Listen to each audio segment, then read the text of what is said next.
Assalamualaikum warahmatullahi wabarakatuh.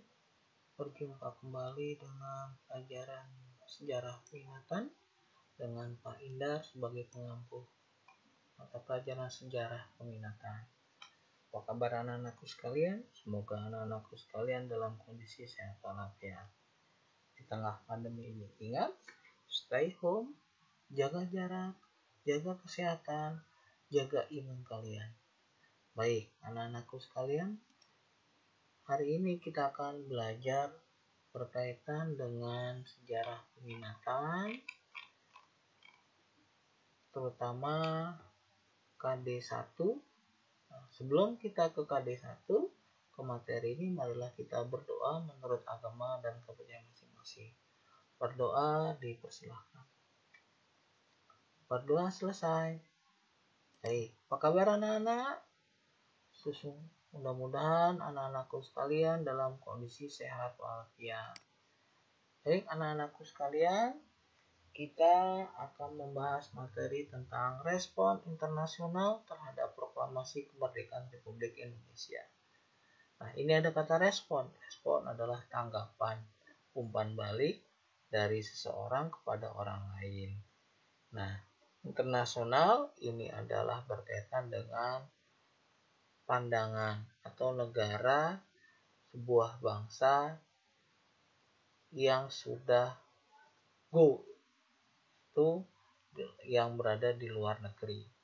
Kemudian proklamasi adalah pernyataan kemerdekaan yang dilakukan bangsa Indonesia. Kemerdekaan Republik Indonesia adalah hak penuh, hak warga negara, hak bangsa ini untuk menyatakan merdeka. Dan kemerdekaan ini adalah bukan hadiah dari bangsa Jepang, bukan hasil dari pemberian dari bangsa asing, tapi bagian dari perjuangan bangsa Republik Indonesia. Baik, nah kita ingat bahwa sebelum terjadi adanya respon, kita ingat adanya sebuah peristiwa sekitar proklamasi kemerdekaan yang melandasi adanya semangat peristiwa kemerdekaan. Apa itu peristiwa menjelang proklamasi kemerdekaan? Kita ingat bahwa ada dua proses di mana sebelum proklamasi, pada tanggal 6 Agustus dan pada tanggal 9 Agustus terjadi pengeboman bom atom di kota Hiroshima dan Nagasaki.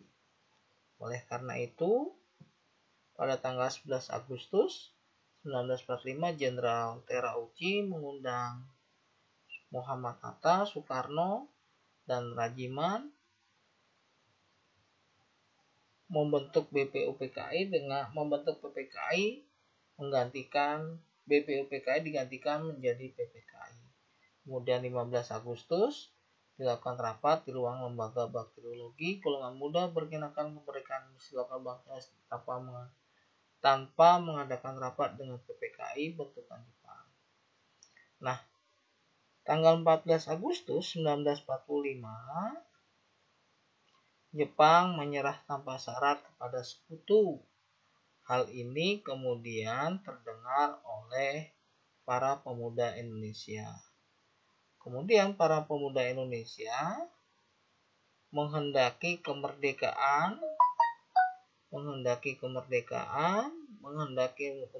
segera dipercepat dalam rangka untuk menghindari konflik dan jatuhnya korban jiwa. Berhubung Indonesia berada di dalam status quo, tidak ada pemerintah yang di dalamnya sebelum datangnya bangsa sekutu ke Indonesia. Nah, kemudian pada tanggal 16 Agustus, Soekarno-Hatta diculik oleh para pemuda ke Rengas Dengklok dalam rangka untuk mempersiapkan kemerdekaan dan menghindari pengaruh dari bangsa Jepang.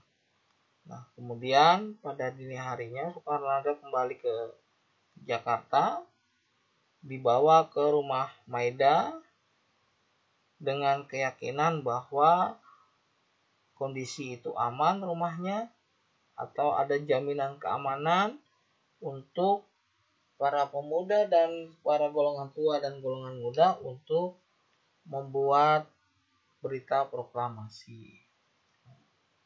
Kemudian naskah proklamasi kemerdekaan diucapkan atau diberitakan pada tanggal 17 Agustus 1945 pukul 10 di Jalan Pegangsaan Timur nomor 56 Jakarta. Baik, kita lihat video ini.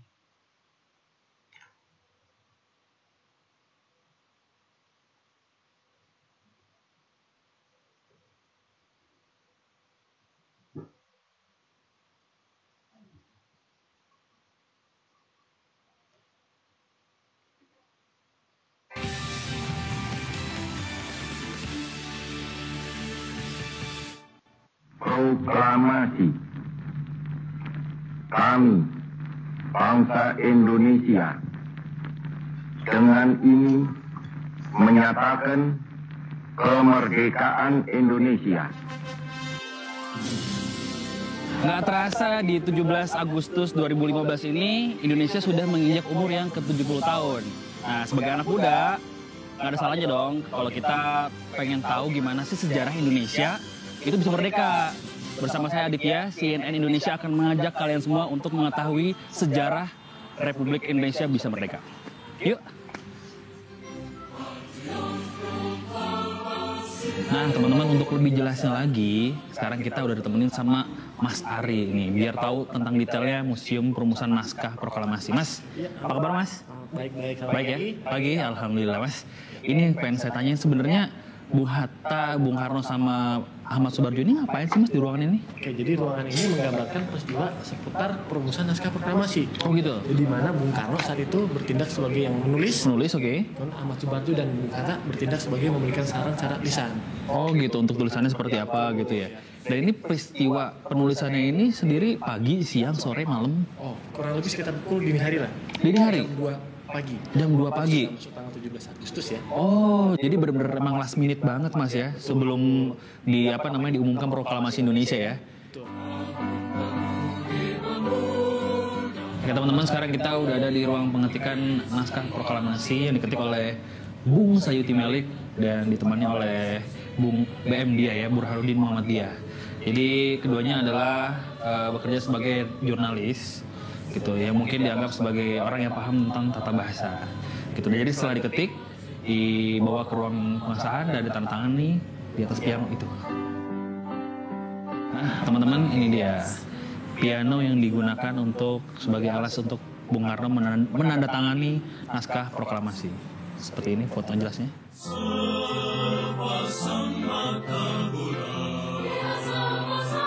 Nah teman-teman, setelah tadi naskah proklamasi jadi, Bung Karno langsung masuk ke ruangan ini. Jadi ini adalah ruang pengesahan naskah proklamasi. Jadi beliau meminta persetujuan dan pendapat kepada tokoh-tokoh yang hadir. Gitu, kira-kira ini naskahnya udah oke apa belum untuk diproklamirkan. Nah, ini dia tokoh-tokoh yang hadir.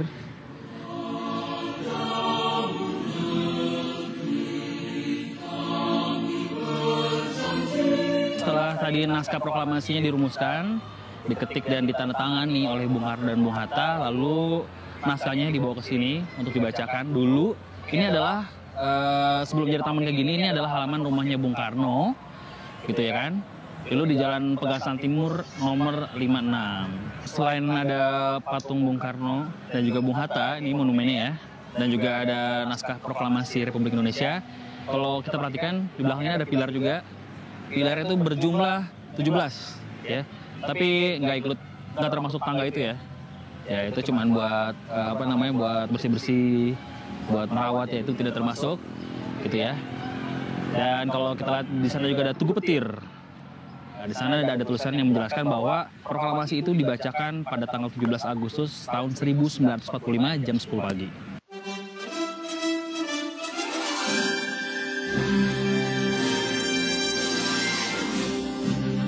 Nah, teman-teman, sekarang kita sudah berada di dalam gedung kantor berita Antara. Jadi dulunya ini namanya Dome.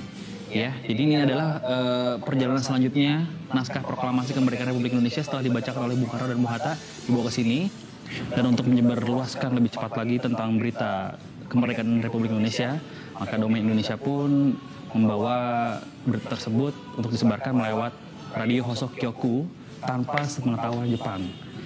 Dan akhirnya berita kemerdekaan Republik Indonesia pun tersebar luas. Dan peristiwa itu pun menjadi akhir dari perjalanan naskah kemerdekaan Republik Indonesia, sekaligus menjadi awal dari kemerdekaan Republik Indonesia sampai sekarang. Seperti kata Bung Karno, 6 bulan kita telah merdeka, sesudah 6 abad masih merdeka. Sekali merdeka, tetap merdeka. Saya Aditya untuk CNN Indonesia.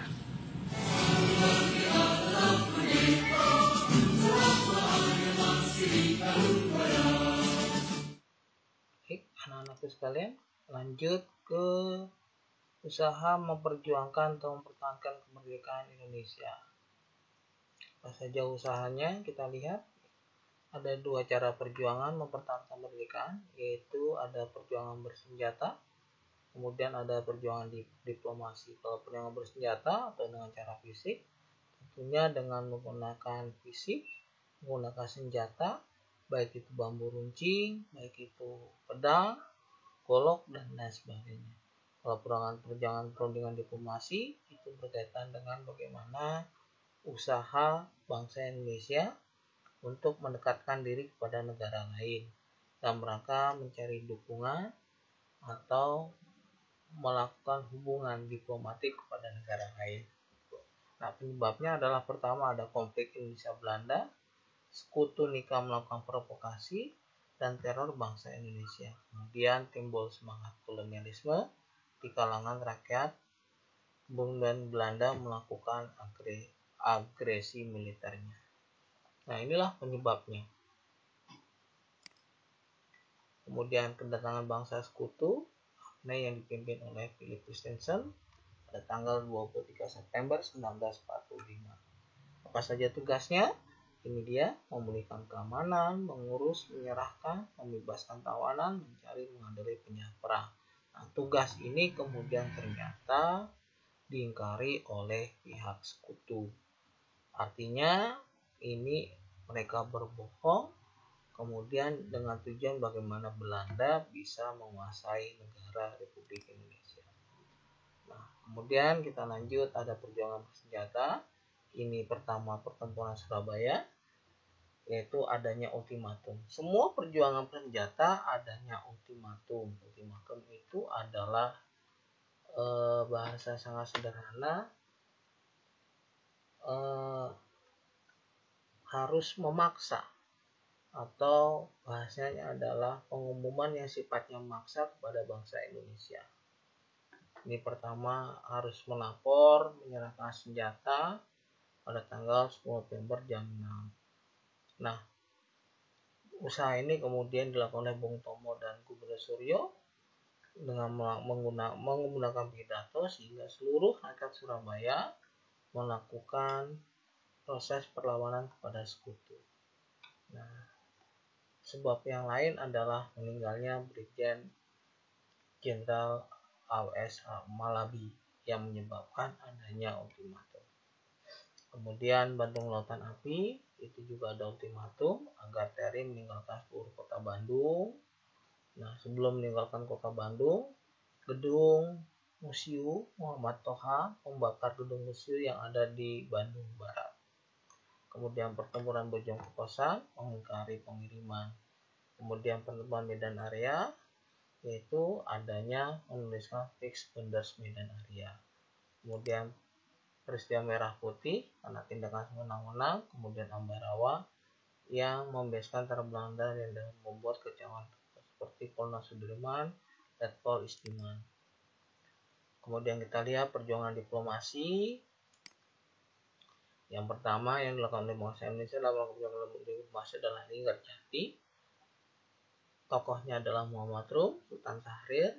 Kemudian delegasi Belanda dipimpin oleh Schirmer van Mook. Hasilnya Belanda mengakui secara de facto atas Jawa, Sumatera, Madura. RI dan Belanda membentuk negara Indonesia Serikat. RI Belanda membentuk UIB, Ratu Belanda sebagai ketuanya. Nah, Linggarjati ini kemudian tidak diakui oleh Belanda. Kemudian Belanda melakukan agresi militer Belanda pertama dengan tujuan sasaran kota-kota Pulau Jawa. Tujuannya politik menghancurkan RI, menguasai pusat makanan, kemudian menghancurkan TNI. Adanya agresi militer, kemudian perjuangan diplomasi dilanjutkan dengan membentuk Komisi Tiga Negara. Hal ini dilakukan oleh bangsa Indonesia untuk bisa menekan.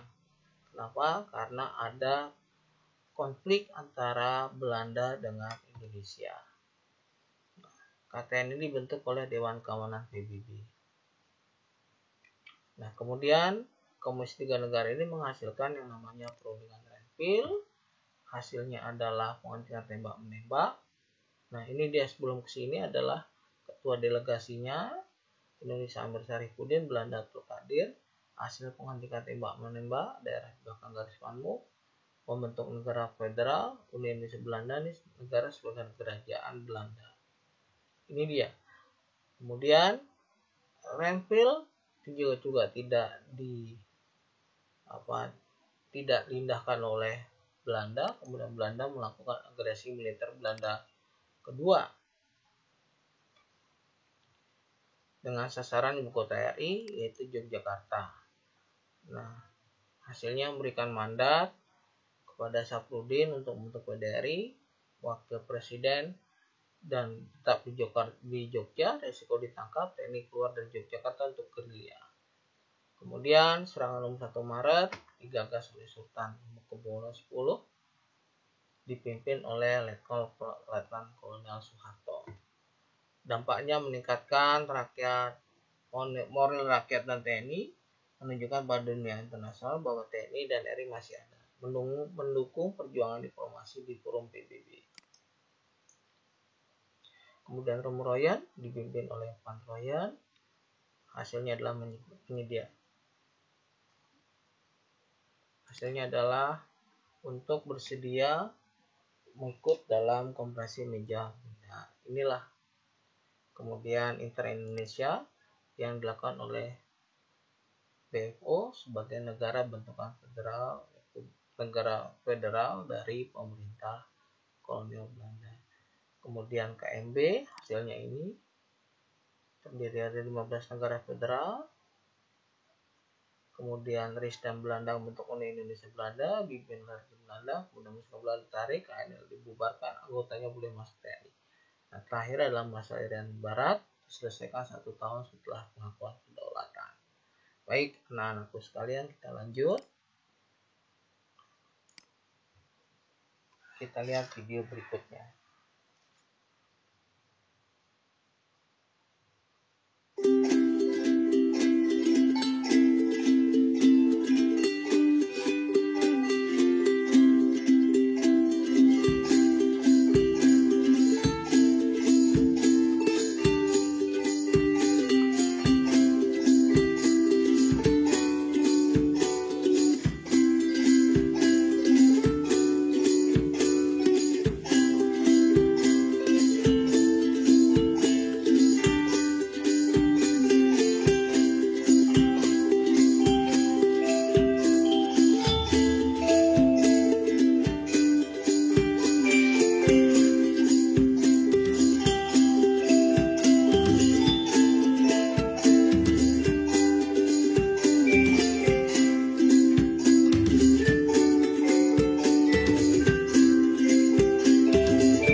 kasih anak-anakku sekalian. Kita lanjut pengakuan internasional. Nah, inilah lihat bagaimana para tokoh the founder kita melobi negara-negara yang ada di Timur Tengah.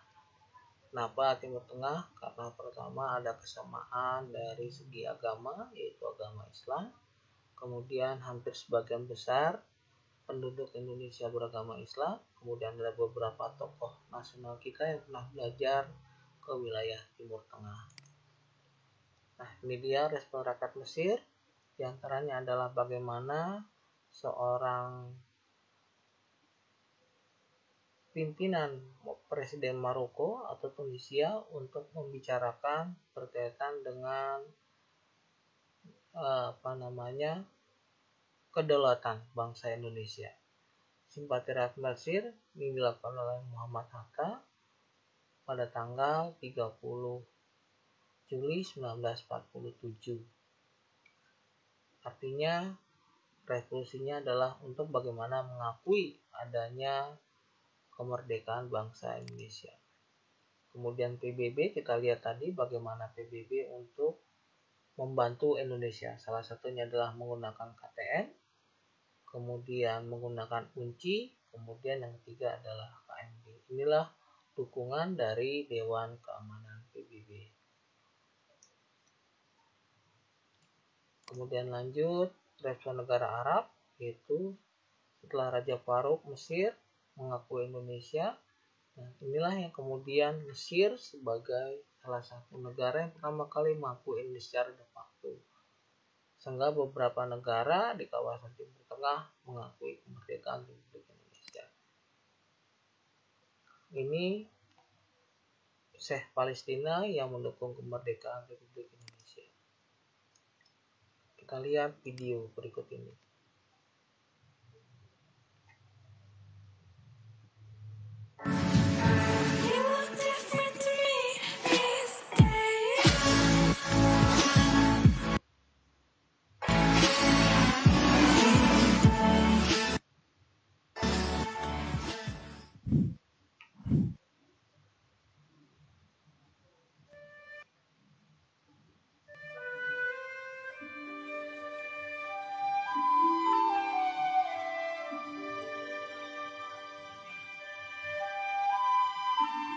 Proklamasi.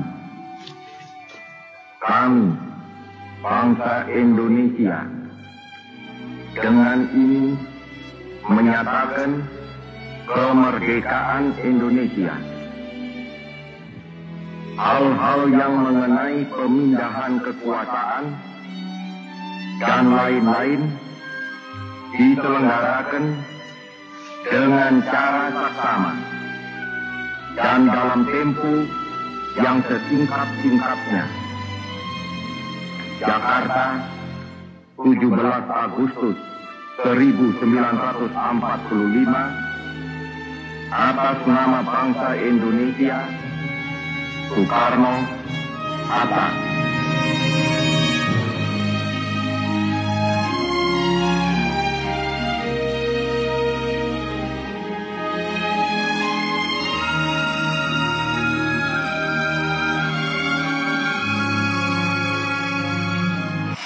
Halo teman, jumpa kembali dengan kami Info 7. Info 7 akan memberikan informasi tentang 7 negara yang mengakui kedaulatan Indonesia pasca proklamasi. Pada tanggal 17 Agustus 1945, proklamasi kemerdekaan dikumandangkan dan berdirilah Negara Kesatuan Republik Indonesia. Terbentuknya suatu negara ternyata dipengaruhi oleh dua unsur, yaitu unsur konstitutif dan unsur deklaratif. Unsur konstitutif terbentuknya suatu negara terdiri dari wilayah, rakyat, dan pemerintahan yang berdaulat. Adapun unsur deklaratif meliputi pengakuan dari negara lain. Berikut 7 negara yang mengakui kedaulatan Indonesia pasca proklamasi. Namun, kami ingatkan untuk menekan tombol subscribe, like, dan komen agar kami lebih giat lagi untuk berkarya. Mesir. Di Mesir, sejak diketahui sebuah negeri muslim bernama Indonesia memproklamasikan kemerdekaannya, Ikhwan Al-Muslimin, organisasi yang dipimpin oleh Syekh Hasan Al-Banna, tanpa kenal lelah, terus-menerus memperlihatkan dukungannya Selain menggalang opini umum lewat pemberitaan media massa yang memberikan kesempatan luas kepada para mahasiswa Indonesia untuk menulis tentang kemerdekaan Indonesia di koran-koran lokal miliknya, berbagai acara takbir akbar dan demonstrasi pun digelar.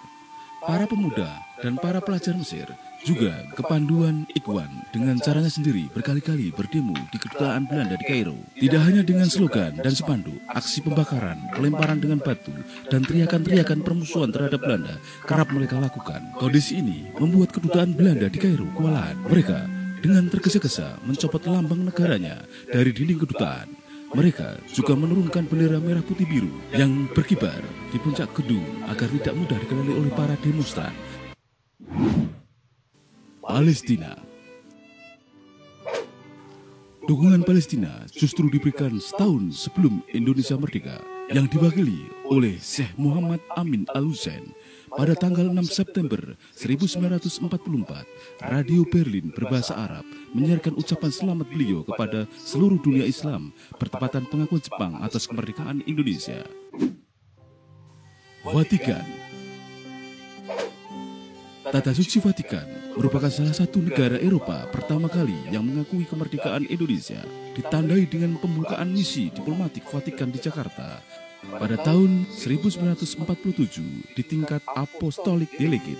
Misi diplomatik ini setara dengan kedutaan besar, namun tanpa konsulat dan tanpa kewenangan mengeluarkan visa. Menindaklanjuti dukungan awal tersebut, hubungan diplomatik resmi antara kedua negara pun dijalin sejak tanggal 20 Mei 1950. India.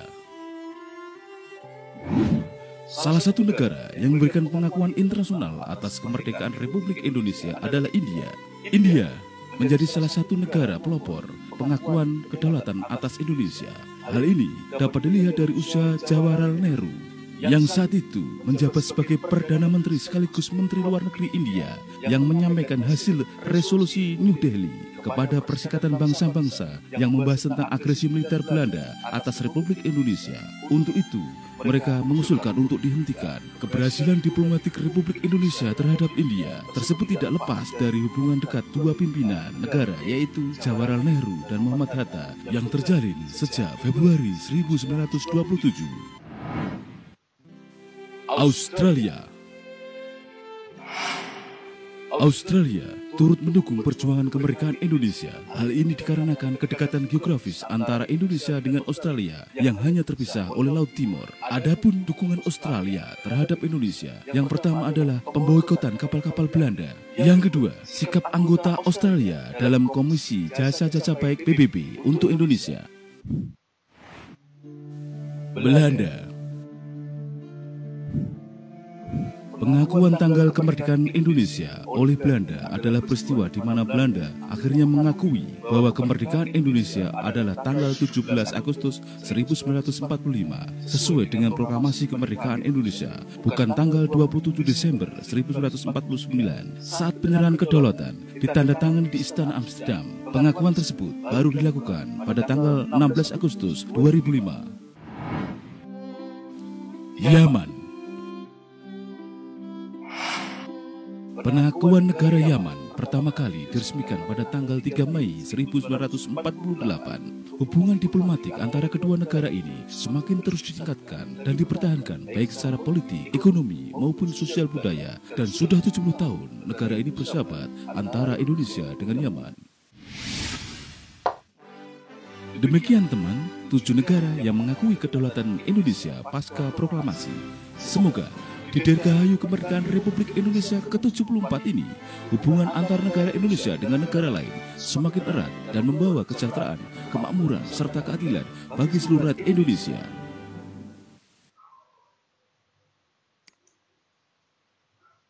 Baik, kita lanjut ke video berikutnya.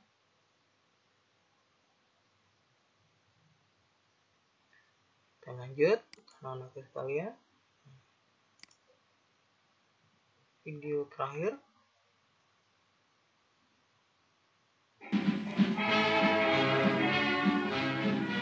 ...27 december 1949. Een dag van ingrijpende betekenis in de geschiedenis. De voorzitter van de Indonesische delegatie, minister-president Mohamed Hatta, inspecteert de erewacht der marine.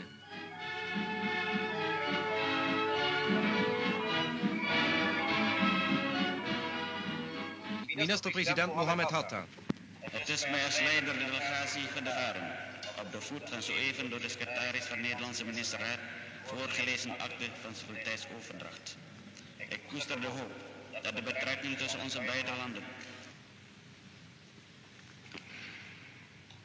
Na deze verklaring plaatst Dr. Anders Hatta zijn handtekening onder de akte van overdracht.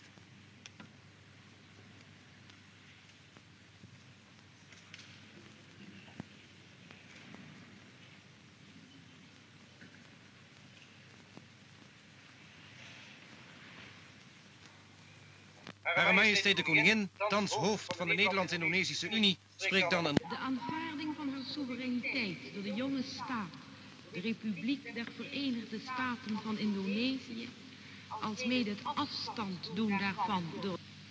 En ik moge een beroep doen op allen loyaal in het nieuwe bestel mee te werken.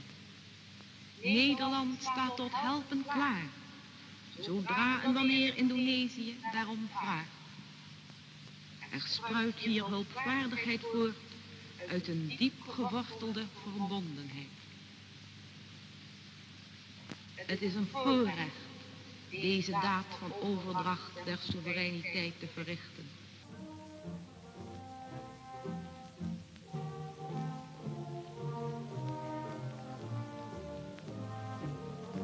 Ten slotte voegen zich ook de heer Lovink en Sultan Hamengkubuwono van Jogja zich bij de autoriteiten die zich inmiddels voor de militaire onderdelen op het veld hebben opgesteld. Binnen enkele ogenblikken zal de Nederlandse driekleur, die zoveel jaren over Indonesië heeft gewapperd, plechtig worden neergehaald. Voorgoed.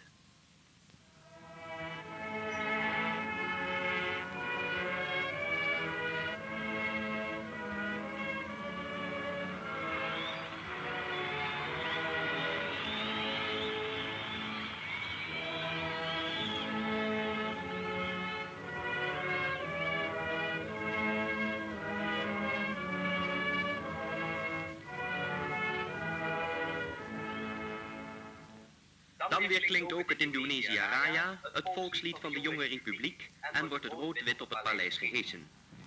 Voor alle Nederlanders een moment van weemoed, voor de Indonesiërs een ogenblik van vreugde en blijdschap.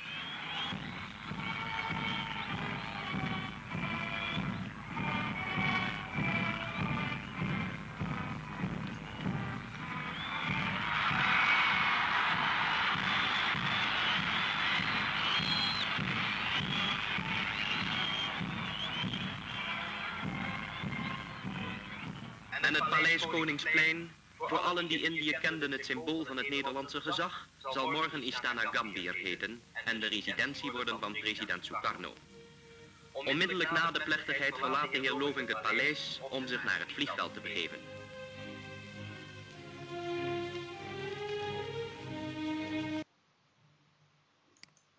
Baik, itu saja anak-anak sekalian, sebuah perjuangan pengakuan kemerdekaan Republik Indonesia butuh waktu, tenaga yang luar biasa, butuh pikiran, butuh tekad yang kuat.